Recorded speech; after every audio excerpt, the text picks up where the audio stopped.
Story: When the Past Knocks on the Door, Part 1, A New Beginning. Sophie had finally found peace. After years of moving from city to city, running from her past mistakes, she had settled in Brighton, a seaside town full of sunlight and quiet streets. She worked at a small bakery, lived in a modest flat above it, and cherished the rhythm of her simple life. And then came Adrian. He wasn't just handsome. He carried himself with the quiet confidence of a man who had lived through storms and survived. A teacher at the local school, Adrian would stop by every morning for coffee and croissants. At first, they exchanged only polite greetings. But gradually, conversations grew longer, from weather to books to dreams. Within months, Sophie found herself falling, despite the promise she once made never to love again. Part 2. The Weight of Secrets. Adrian was different from anyone Sophie had ever known. He was steady, reliable, and never afraid to show how much he cared. She, on the other hand, carried secrets like stones in her pocket. Her past wasn't simple. Before Brighton, before Adrian, there was Ethan. Ethan had been Sophie's first love, intoxicating, wild, and dangerous.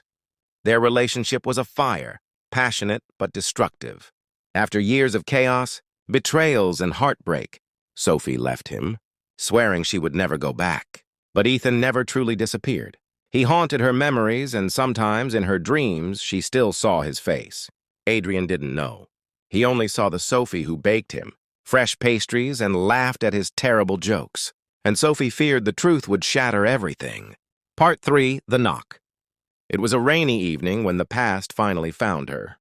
Sophie was closing the bakery when she heard the knock on the door. She froze. That rhythm, sharp, impatient, almost arrogant, was one she knew too well. When she opened the door, her breath caught. Ethan stood there, soaked from the rain, a crooked smile on his lips. "Hello, Sophie," he said. "Did you really think you could hide from me forever?" Her world tilted. She had built everything in her new life. Her fragile happiness with Adrian, on the hope that Ethan would never return. And now he was here. Part 4, The Triangle. The following days were a storm. Ethan didn't leave. He followed her, appearing outside the bakery, sending her messages, reminding her of the passion they once shared. Part of Sophie hated him for it. But another part, the one she wished didn't exist, remembered the fire, the thrill, the intensity of what they had. Adrian noticed her growing distant. "Sophie," he said one night, holding her hand. "Is something wrong?" She wanted to confess everything. She wanted to tell him about Ethan, about the pull of a past she hadn't fully buried, but fear silenced her. She couldn't bear to lose Adrian, not to the truth, and not to Ethan. Part 5, The Confrontation.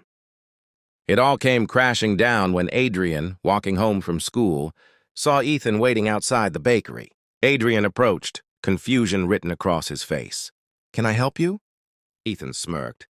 "I'm just here to see Sophie. Old lovers, you know how it is." The world stopped.